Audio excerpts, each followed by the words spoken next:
ಪ್ರಿಯ ವಿದ್ಯಾರ್ಥಿಗಳೇ, ಮಣಿಪಾಲ್ ಫೌಂಡೇಶನ್ ಇವರು SSLC ಪರೀಕ್ಷೆ ಬರೆಯುವಂತಹ ವಿದ್ಯಾರ್ಥಿಗಳಿಗೆ ಅನುಕೂಲವಾಗಲಿ ಅನ್ನುವಂತಹ ಉದ್ದೇಶದಿಂದ ಈ SSLC ಗಣಿತ ವಿಷಯದ ಪುನರಾವರ್ತನಾ ತರಗತಿಗಳಿಗೆ ನಿಮಗೆ ಸ್ವಾಗತವನ್ನು ನಾನು ಬಯಸ್ತಾ ಇದ್ದೇನೆ. ಹಿಂದಿನ ತರಗತಿಯಲ್ಲಿ ನಾವು ಗಣಿತ ವಿಷಯದ ಒಂದು ಮಾದರಿ ಪ್ರಶ್ನೆ ಪತ್ರಿಕೆಯ ಪುನರಾವರ್ತನೆಯನ್ನು ಪ್ರಾರಂಭ ಮಾಡಿದ್ದೇವೆ. ನಿನ್ನೆ ದಿನ 26 ಪ್ರಶ್ನೆಗಳ ಅಭ್ಯಾಸವನ್ನು ಪೂರ್ತಿ ಮಾಡಿದ್ದೇವೆ. ಇವತ್ತು 27ನೇ ಪ್ರಶ್ನೆಯಿಂದ ನಾವು ನಮ್ಮ ಪುನರಾವರ್ತನೆಯನ್ನು ಮುಂದುವರಿಸ್ತಾ ಇದ್ದೇವೆ.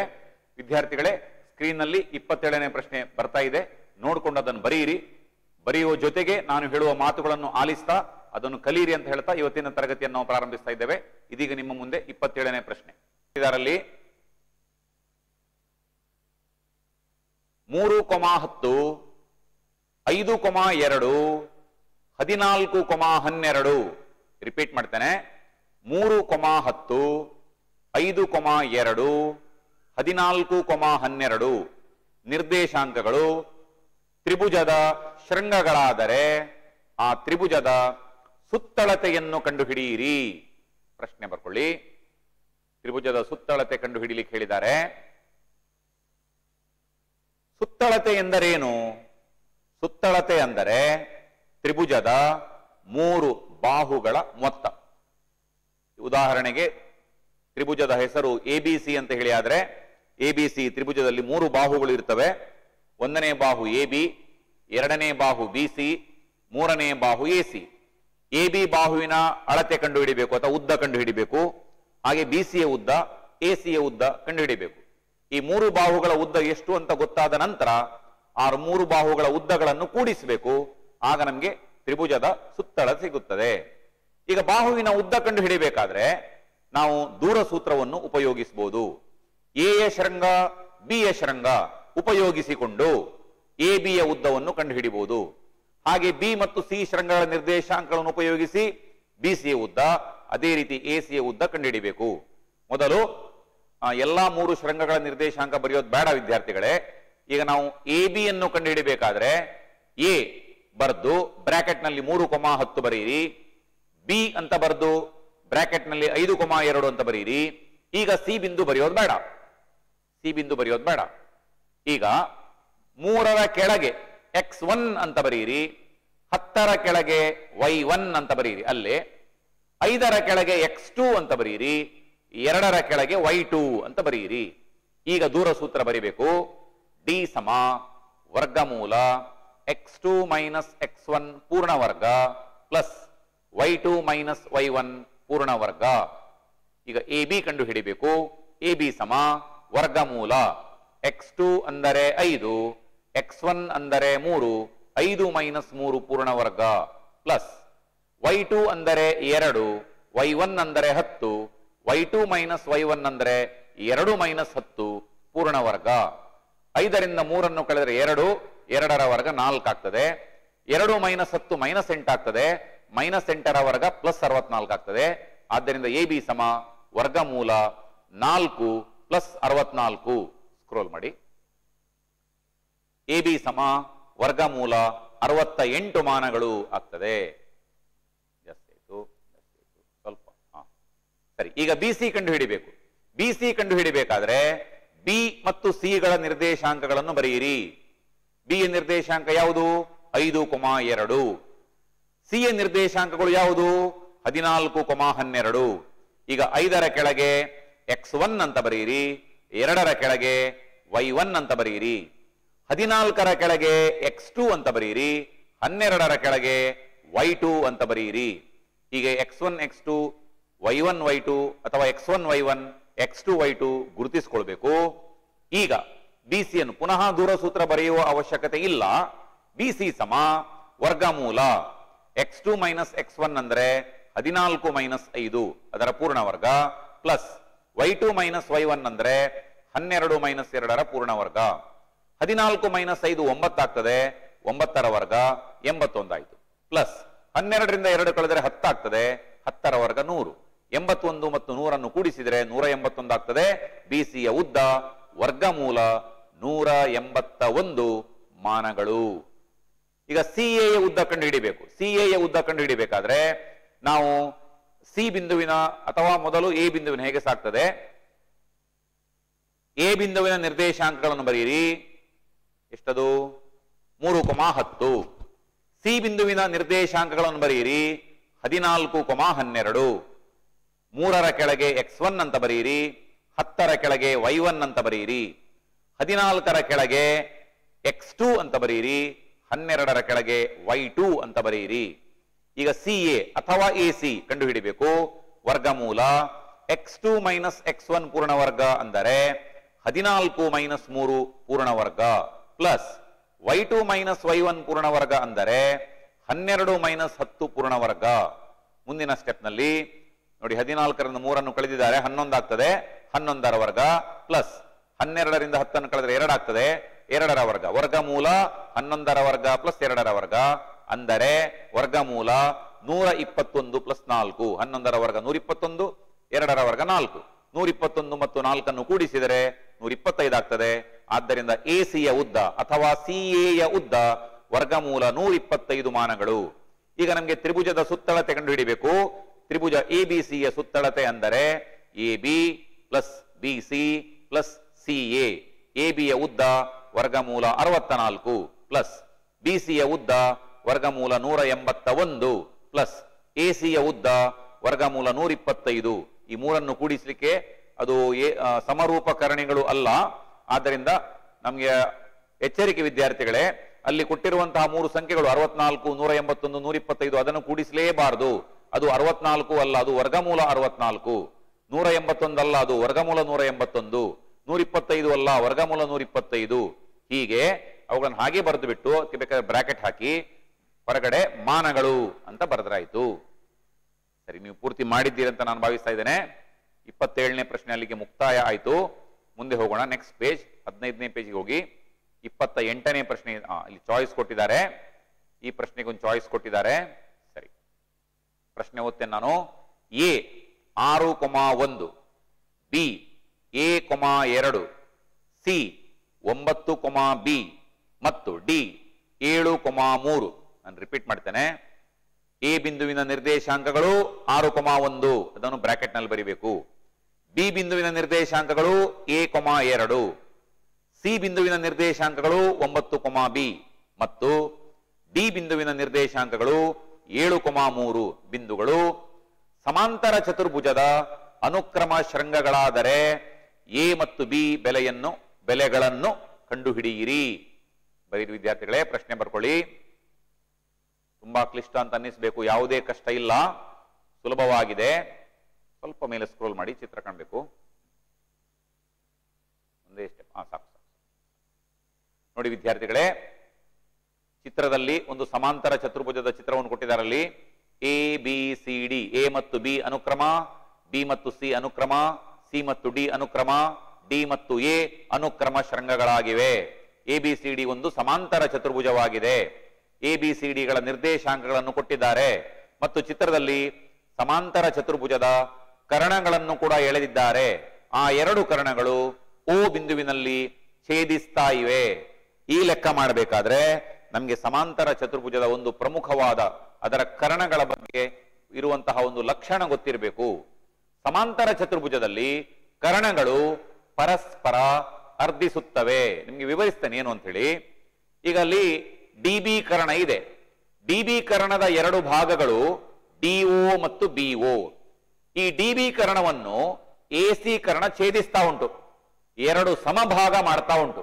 ಎಸಿ ಕರ್ಣ ಡಿಬಿಯನ್ನು 2 ಸಮಭಾಗ ಮಾಡುವಾಗ ಆ ಸಮಭಾಗಗಳು ಯಾವುದು ಅಂದರೆ ಡಿಒ ಮತ್ತು ಬಿಒಗಳು. ಡಿಒ ಮತ್ತು ಬಿಒಗಳು ಸಮವಾಗಿರ್ತವೆ. ಅದೇ ರೀತಿ ಡಿಬಿ ಕರ್ಣ ಏನ್ ಮಾಡ್ತದೆ, ಅದು ಎಸಿಯನ್ನು ಸಮಭಾಗ ಮಾಡ್ತದೆ. ಡಿಬಿ ಕರ್ಣ ಎಸಿಯನ್ನು ಸಮಭಾಗ ಮಾಡುವಾಗ ಸಿಗುವಂತಹ 2 ಭಾಗಗಳು ಎಒ ಮತ್ತು ಸಿಒ ಆಗಿದೆ. ಎಒ ಮತ್ತು ಸಿಒಗಳು ಕೂಡ ಸಮವಾಗಿವೆ. ಹೀಗೆ ಎಒ ಮತ್ತು ಸಿಒಗಳು ಸಮವಾಗಿರುವ ಕಾರಣ ಓ ಬಿಂದು ಎಸಿ ಕರ್ಣದ ಮಧ್ಯ ಬಿಂದುವಾಗಿದೆ ಅಂತ ನಮ್ಗೆ ಗೊತ್ತಾಯ್ತು. ಅದೇ ರೀತಿ ಡಿಒ ಮತ್ತು ಬಿಒಗಳು ಸಮವಾಗಿರುವ ಕಾರಣ ಓ ಬಿಂದು ಡಿಬಿ ಕರ್ಣದ ಮಧ್ಯ ಬಿಂದು ಕೂಡ ಆಗ್ತದೆ. ಓ ಬಿಂದು 2 ಕರ್ಣಗಳ ಮಧ್ಯ ಬಿಂದುವಾಗಿದೆ. ಎಸಿಯ ಮಧ್ಯ ಬಿಂದು ಆಗ್ತದೆ, ಡಿಬಿಯ ಮಧ್ಯ ಬಿಂದು ಕೂಡ ಆಗ್ತದೆ.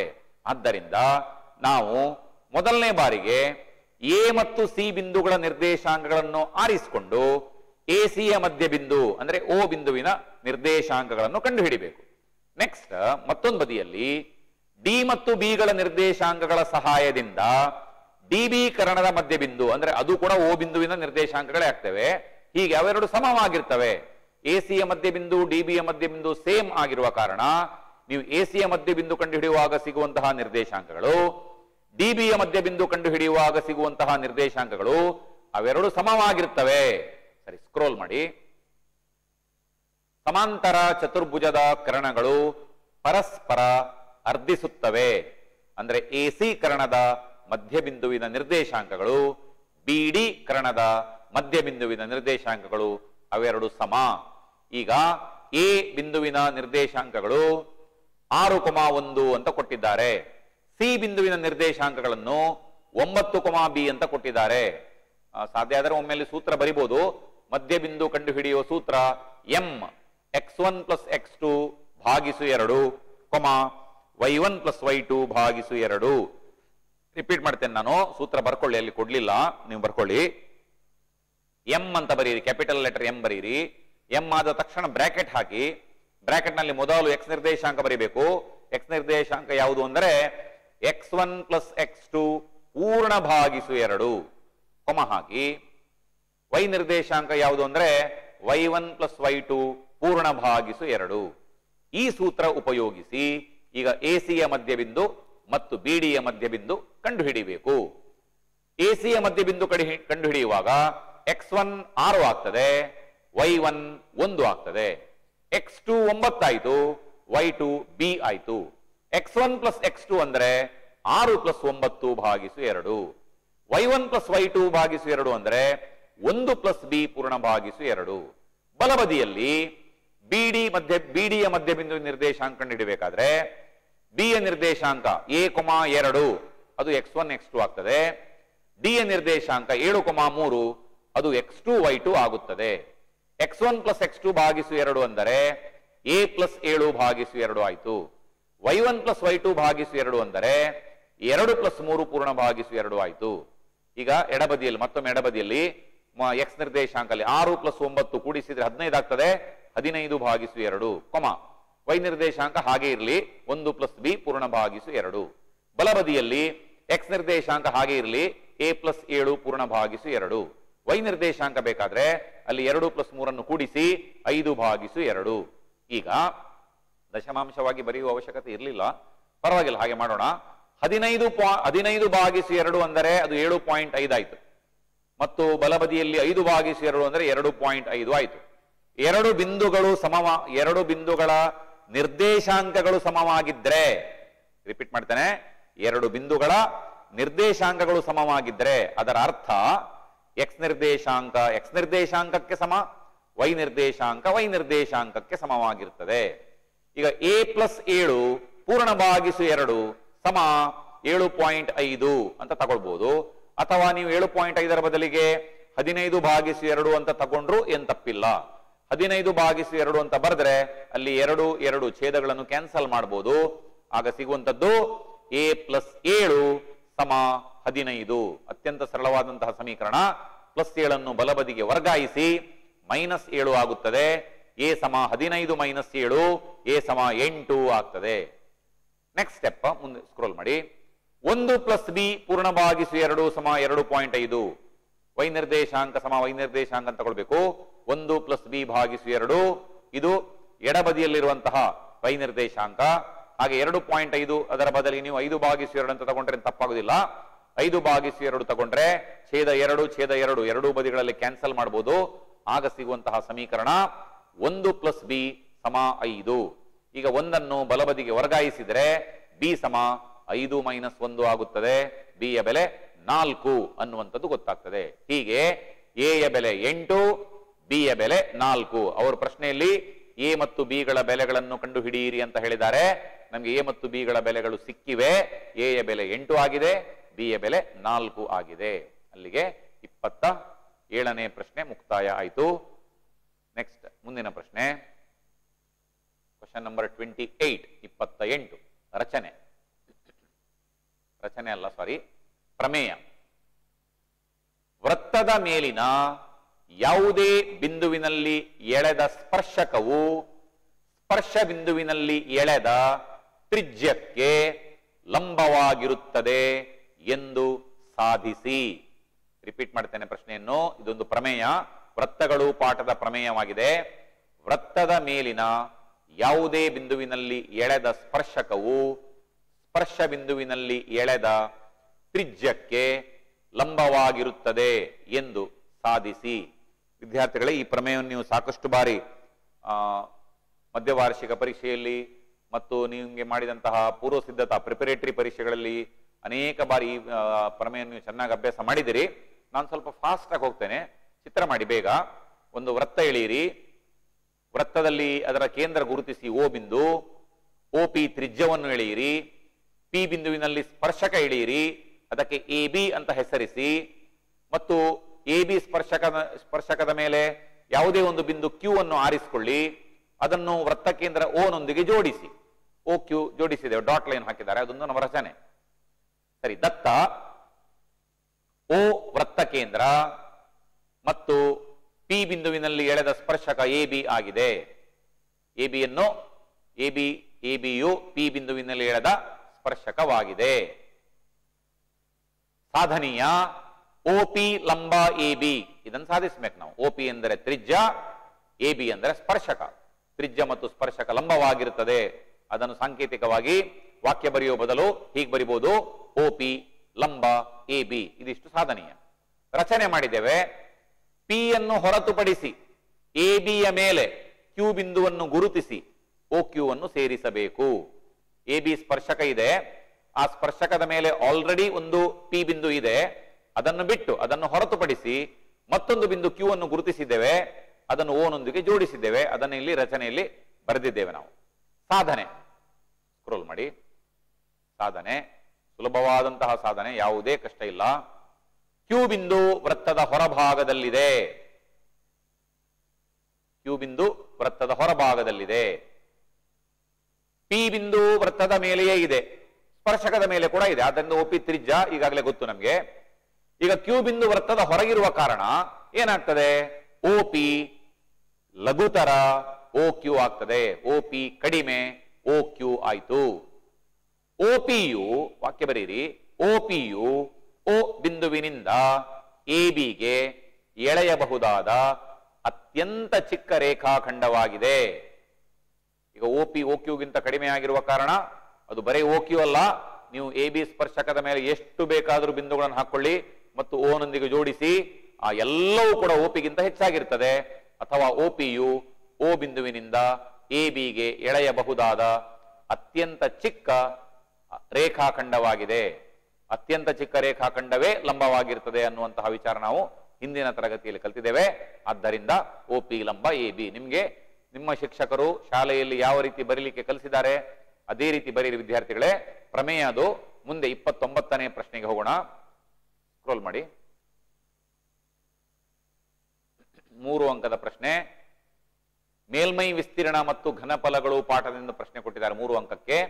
ಒಂದು, ಅರ್ಧ ಗೋಳಾಕೃತಿಯ ಮೇಲೆ ಶಂಕುವಿನ ಆಕೃತಿಯನ್ನು ಇರಿಸಿ ಮರದ ಆಟಿಕೆಯೊಂದನ್ನು ನಿರ್ಮಿಸಲಾಗಿದೆ. ಈ ಶಂಕುವಿನ ಪಾದದ ವ್ಯಾಸ 16 ಸೆಂಟಿಮೀಟರ್ ಹಾಗೂ ಎತ್ತರ 15 ಸೆಂಟಿಮೀಟರ್ ಆಗಿದ್ದರೆ ಆಟಿಕೆಯ ಮೇಲ್ಮೈ ವಿಸ್ತೀರ್ಣವನ್ನು ಕಂಡುಹಿಡಿಯಿರಿ. ಪ್ರಶ್ನೆ ಬರ್ಕೊಳ್ಳಿ. ಒಂದು ಅರ್ಧ ಗೋಳಾಕೃತಿಯ ಮೇಲೆ ಶಂಕುವಿನ ಆಕೃತಿಯನ್ನು ಇರಿಸಿ ಮರದ ಆಟಿಕೆಯೊಂದನ್ನು ನಿರ್ಮಿಸಲಾಗಿದೆ. ಮರದ ಆಟಿಕೆಯೊಂದನ್ನು ನಿರ್ಮಿಸಲಾಗಿದೆ. ಈ ಶಂಕುವಿನ ಪಾದದ ವ್ಯಾಸ 16 ಸೆಂಟಿಮೀಟರ್ ಹಾಗೂ ಎತ್ತರ 15 ಸೆಂಟಿಮೀಟರ್ ಆಗಿದ್ದರೆ ಆಟಿಕೆಯ ಮೇಲ್ಮೈ ವಿಸ್ತೀರ್ಣವನ್ನು ಕಂಡುಹಿಡಿಯಿರಿ. ಸರಿ, ಪ್ರಶ್ನೆ ಬರ್ದಾಯ್ತು. ಚಿತ್ರ ಮಾಡಿ. ಚಿತ್ರ ನೋಡೋಣ. ನೋಡಿ, ಚಿತ್ರದಲ್ಲಿ ಏನ್ ಕಾಣ್ತಾ ಇದ್ದೀರಿ? ಕೆಳಭಾಗದಲ್ಲಿ, ತಳಭಾಗದಲ್ಲಿ ಅರ್ಧಗೋಳ ಇದೆ, ಮೇಲ್ಭಾಗದಲ್ಲಿ ಶಂಕು ಇದೆ. ತ್ರಿಜ್ಯ ಕೊಟ್ಟಿದ್ದಾರೆ. ಶಂಕುವಿನ ಪಾದದ ತ್ರಿಜ್ಯ ಹಾಗೆಯೇ ಅರ್ಧಗೋಳದ ತ್ರಿಜ್ಯ ಅವೆರಡೂ ಕೂಡ ಸಮವಾಗಿವೆ, 8 ಸೆಂಟಿಮೀಟರ್ ಇದೆ. ಆಟಿಕೆಯ ಒಟ್ಟು ಎತ್ತರ 23 ಸೆಂಟಿಮೀಟರ್ ಅಂತ ಕೊಟ್ಟಿದ್ದಾರೆ. ಆ ಒಟ್ಟು ಎತ್ತರದಲ್ಲಿ, ಆಟಿಕೆಯ ಒಟ್ಟು ಎತ್ತರದಲ್ಲಿ ಅರ್ಧಗೋಳದ ತ್ರಿಜ್ಯ ಕೂಡ ಸೇರಿಕೊಂಡಿದೆ. ಆ ಅರ್ಧಗೋಳದ ತ್ರಿಜ್ಯವನ್ನು ಒಟ್ಟು ಎತ್ತರದಿಂದ ಕಳೆದರೆ, ರಿಪೀಟ್ ಮಾಡ್ತಾನೆ, ಅರ್ಧಗೋಳದ ತ್ರಿಜ್ಯವನ್ನು ಒಟ್ಟು ಎತ್ತರದಿಂದ ಕಳೆದರೆ ಆಗ ಸಿಗುವಂಥದ್ದು 15 ಸೆಂಟಿಮೀಟರ್. 15 ಸೆಂಟಿಮೀಟರ್ ಅನ್ನುವಂಥದ್ದು ಅದು ಶಂಕುವಿನ ಎತ್ತರವಾಗಿದೆ. ಈಗ ನಮಗೆ ಮೇಲ್ಮೈ ವಿಸ್ತೀರ್ಣ ಕಂಡು ಹಿಡಿಲಿಕ್ಕೆ ಹೇಳಿದ್ದಾರೆ. ಅಂದ್ರೆ ಆಟಿಕೆಯ ಮೇಲ್ಮೈ ವಿಸ್ತೀರ್ಣ. ಆಟಿಕೆಯ ಮೇಲ್ಮೈ ವಿಸ್ತೀರ್ಣ ನಾವು ಕಂಡು ಹಿಡಿಬೇಕಾದ್ರೆ ನಮ್ಗೆ ಶಂಕುವಿನ ಪಾರ್ಶ್ವ ಮೇಲ್ಮೈ ವಿಸ್ತೀರ್ಣ ಮಾತ್ರ ಸಾಕು. ಅದೇ ರೀತಿ ಅರ್ಧಗೋಳದ ಪಾರ್ಶ್ವ ಮೇಲ್ಮೈ ವಿಸ್ತೀರ್ಣ ಮಾತ್ರ ಸಾಕು. ಯಾಕೆ ಅಂದರೆ ಶಂಕುವಿನ ವೃತ್ತಪಾದ ಮತ್ತು ಅರ್ಧಗೋಳದ ವೃತ್ತಪಾದ ಅವೆರಡು ಒಂದಕ್ಕೊಂದು ಜಾಯಿಂಟ್ ಆಗಿದೆ. ಇಲ್ಲಿ ಅವೆರಡು ಆಟಿಕೆಯ ಒಳಭಾಗದಲ್ಲಿವೆ. ನಮ್ಗೆ ಆಟಿಕೆಯ ಹೊರಭಾಗದಲ್ಲಿ ಕಾಣುವಂತಹ ಮೇಲ್ಮೈಗಳು, ಆಟಿಕೆಯ ಹೊರಭಾಗದಲ್ಲಿ ಕಾಣುವಂತಹ ಮೇಲ್ಮೈಗಳು ಯಾವುದು ಅಂದರೆ ಶಂಕುವಿನ ವಕ್ರ ಮೇಲ್ಮೈ ಅಥವಾ ಪಾರ್ಶ್ವ ಮೇಲ್ಮೈ, ಹಾಗೆ ಅರ್ಧಗೋಳದ ವಕ್ರ ಮೇಲ್ಮೈ ಅಥವಾ ಪಾರ್ಶ್ವ ಮೇಲ್ಮೈ, ಇವಿಷ್ಟು ಮಾತ್ರ ಕಾಣ್ತಾ ಇವೆ.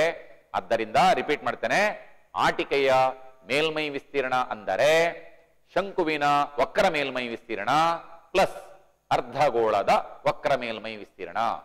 ಶಂಕುವಿನ ವಕ್ರ ಮೇಲ್ಮೈ ವಿಸ್ತೀರ್ಣದ ಸೂತ್ರ ಪೈ ಆರ್ ಎಲ್. ಪೈ ಅಂದರೆ ಸ್ಥಿರಾಂಕ, ಆರ್ ಅಂದರೆ ಶಂಕುವಿನ ಪಾದದ ತ್ರಿಜ್ಯ, ಎಲ್ ಅಂದರೆ ಶಂಕುವಿನ ಓರೆ ಎತ್ತರ.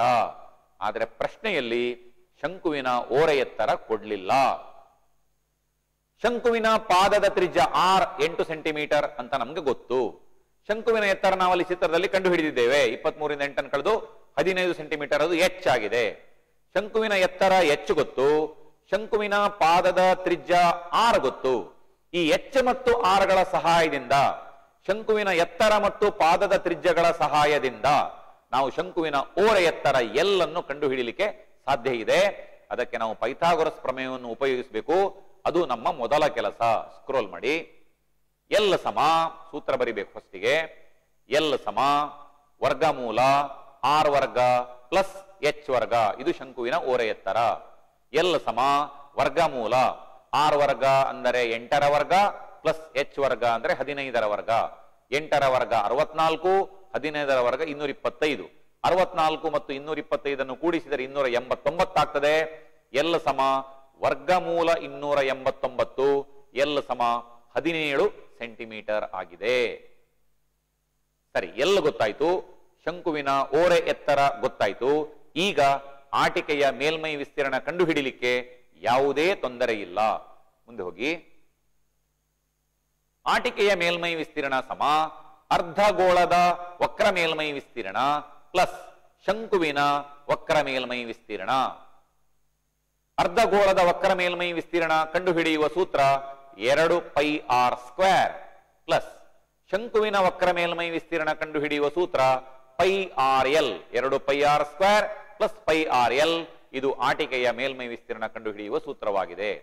ಈ ಎರಡು ಪದಗಳಲ್ಲಿ ಪೈ ಆರ್ ಸಾಮಾನ್ಯ ಅಪವರ್ತನವಾಗಿದೆ. ಅದನ್ನು ಹೊರಗಿಟ್ರೆ ಬ್ರಾಕೆಟ್ ನಲ್ಲಿ 2 ಆರ್ ಪ್ಲಸ್ ಎಲ್. ಮೊದಲನೇ ಪದದಲ್ಲಿ ಪೈ ಆರ್ ಅನ್ನು ಬಿಟ್ಬಿಟ್ರೆ ಉಳಿಯುವಂತದ್ದು 2 ಆರ್. ಎರಡನೇ ಪದದಲ್ಲಿ ಪೈ ಆರ್ ಎಲ್ ನಲ್ಲಿ ಪೈ ಆರ್ ಬಿಟ್ರೆ ಅಂದ್ರೆ ಹೊರಗೆ ಬರೆದ್ರೆ ಎಲ್ ಮಾತ್ರ ಉಳಿತದೆ.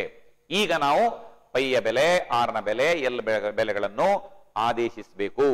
ಪೈಯ ಬೆಲೆ 3.14 ಅಂತ ತಗೊಂಡಿದ್ದೇವೆ, ಗುಣಿಸು ಆರ್ ನ ಬೆಲೆ 8, ಬ್ರಾಕೆಟ್ ನಲ್ಲಿ 2 ಆರ್ ಅಂದರೆ 2 ಗುಣಿಸು 8 ಪ್ಲಸ್ ಎಲ್ಲಿನ ಬೆಲೆ 17 ಆಗಿದೆ. ಸ್ಕ್ರೋಲ್ ಮಾಡಿ. 2 ಗುಣಿಸು 8 16 ಆಯ್ತು.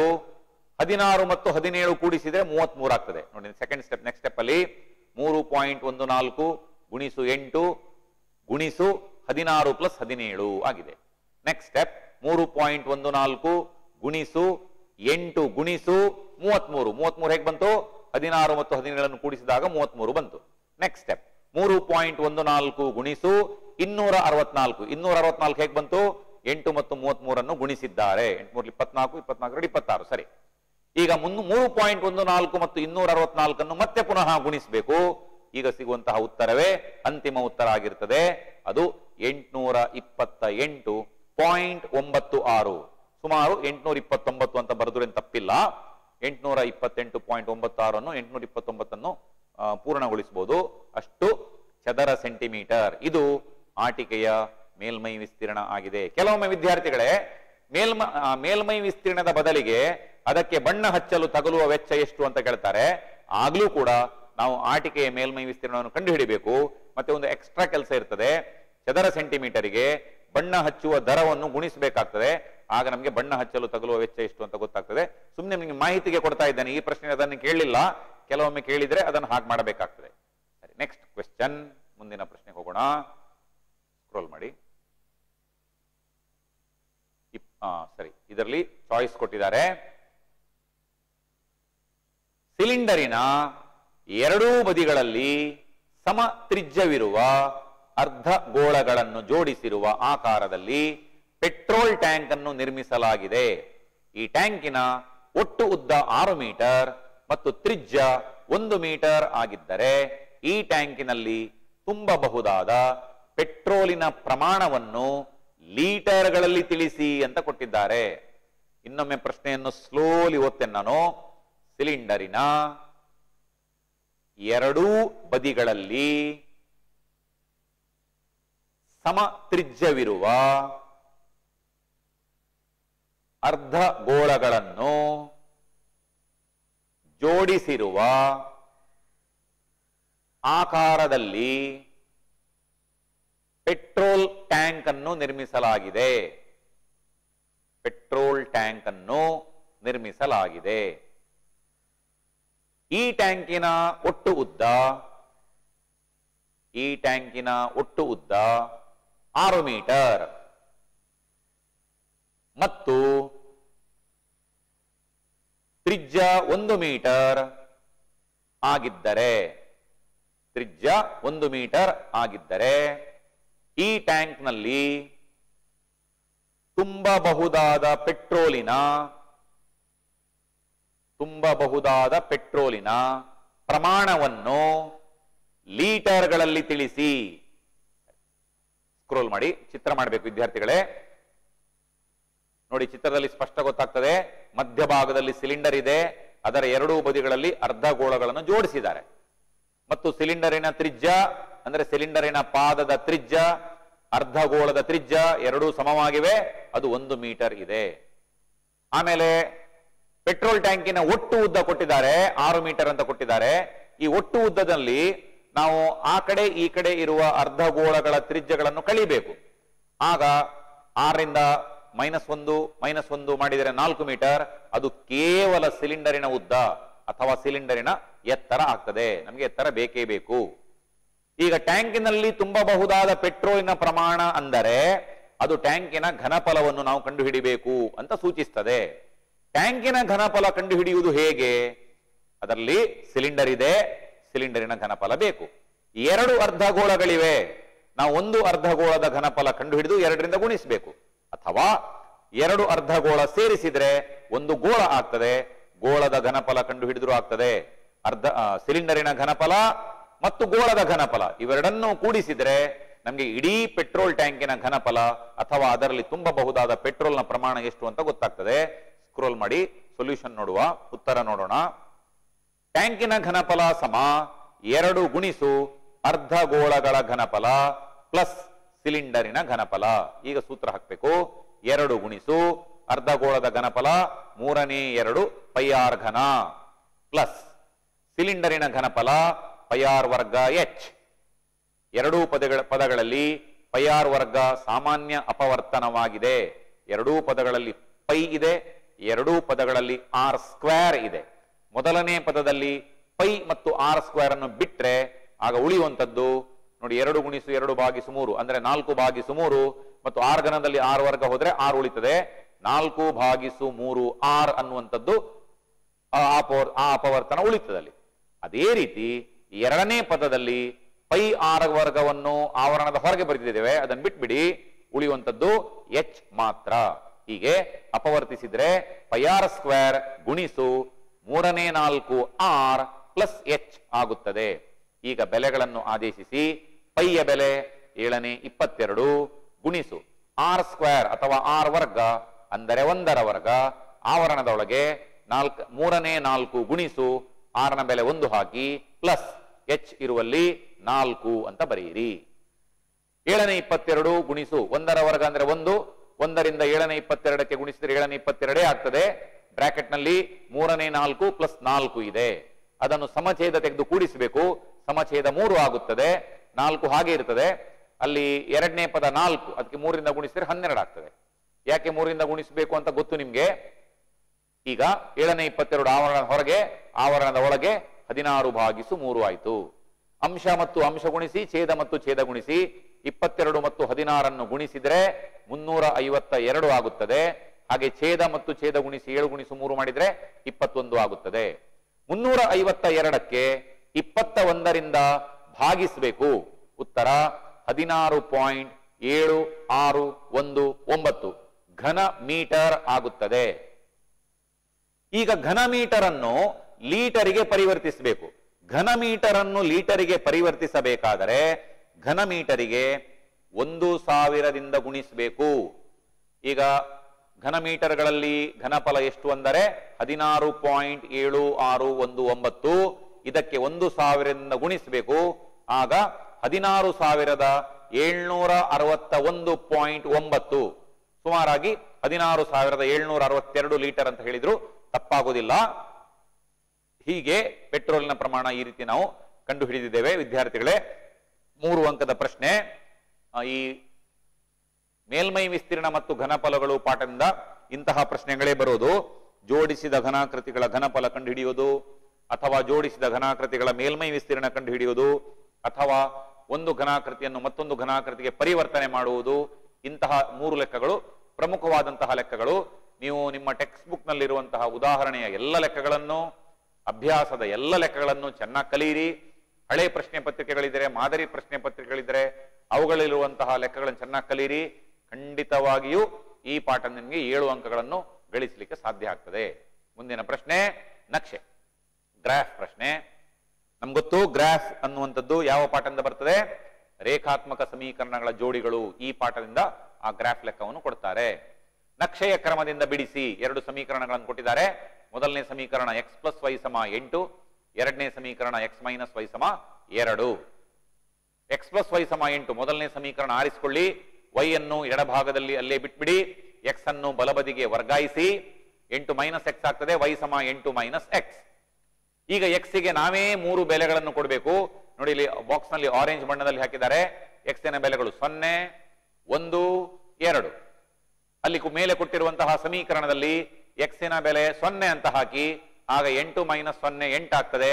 x ನ ಬೆಲೆ 0 ಆದಾಗ y ಯ ಬೆಲೆ 8 ಆಗುತ್ತದೆ. ಮೊದಲನೇ ಬಿಂದುವಿನ ನಿರ್ದೇಶಾಂಕಗಳು 0,8 ಆಯಿತು. ಇದನ್ನು ಆಮೇಲೆ ಗ್ರಾಫ್ ನಲ್ಲಿ ಗುರುತಿಸಲಿಕ್ಕಿದೆ. x ನ ಬೆಲೆ 1 ಆದರೆ y ಯ ಬೆಲೆ 8 - 1 ಅಂದರೆ 7 ಆಗುತ್ತದೆ. ಎರಡನೇ ಬಿಂದುವಿನ ನಿರ್ದೇಶಾಂಕಗಳು 1,7. x ನ ಬೆಲೆ 2 ಆದರೆ y ಯ ಬೆಲೆ 8 - 2 6 ಆಗುತ್ತದೆ. ಮೂರನೇ ಬಿಂದುವಿನ ನಿರ್ದೇಶಾಂಕಗಳು 2,6. ಅತ್ಯಂತ ಸುಲಭವಾದಂತಹ ಸಮೀಕರಣ ಕೊಟ್ಟಿದ್ದಾರೆ. ಬೇಗ ಬೇಗ ನಾವು ಕೋಷ್ಟಕವನ್ನು ತಯಾರು ಮಾಡಬೇಕು. ಸರಿ, ಎರಡನೇ ಸಮೀಕರಣಕ್ಕೆ ಹೋಗೋಣ. ಸ್ಕ್ರೋಲ್ ಮಾಡಿ. ಎರಡನೇ ಸಮೀಕರಣ x - y = 2. x - y = 2 ಅನ್ನು ನಾವು y = x - 2 ಅಂತ ಬದಲಾಯಿಸಲಿಕ್ಕೆ ಆಗ್ತದೆ. ನೋಡಿ ವಿದ್ಯಾರ್ಥಿಗಳೇ, -y ಅನ್ನು ಬಲಬದಿಗೆ ತಗೊಂಡು ಹೋಗಬೇಕು, +y ಆಗ್ತದೆ. ಬಲಬದಿಯಲ್ಲಿರುವ 2 ಅನ್ನು ಎಡಬದಿಗೆ ತರಬೇಕು, -2 ಆಗ್ತದೆ. x - 2 = y. ಇದನ್ನೇ ನಾವು y = x - 2 ಅಂತ ಕೂಡ ಬರೆಯಬಹುದು. ಸರಿ, x ಗೆ ನಾವೇ ಬೆಲೆಯನ್ನು ಕೊಡ್ತಾ ಇದ್ದೇವೆ 0, 1, 2. x ನ ಬೆಲೆ 0 ಆದರೆ y ಯ ಬೆಲೆ 0 - 2. x ನ ಬೆಲೆ 0 ಆದಾಗ y ಯ ಬೆಲೆ -2 ಆಗುತ್ತದೆ. ಮೊದಲನೇ ಬಿಂದುವಿನ ನಿರ್ದೇಶಾಂಕಗಳು 0, -2. ಈಗ x ನ ಬೆಲೆ 1 ಹಾಕಿ. y = x - 2 ಇದ್ದದ್ದು y = 1 - 2 ಆಗುತ್ತದೆ. 1 - 2 -1. x ನ ಬೆಲೆ 1 ಆದರೆ y ಯ ಬೆಲೆ -1. ಕೊನೆಯದಾಗಿ x ನ ಬೆಲೆ 2 ಅಂತ ಆದೇಶಿಸಿ. y = x - 2 ಇದ್ದದ್ದು y = 2 - 2 ಆಗುತ್ತದೆ. ಅದು 0. x ನ ಬೆಲೆ 2 ಆದಾಗ y ಯ ಬೆಲೆ 0 ಆಗುತ್ತದೆ. ಹೀಗೆ 3 ಬಿಂದುಗಳು ಸಿಕ್ಕಿವೆ. 0, -2, 1, -1, 2, 0.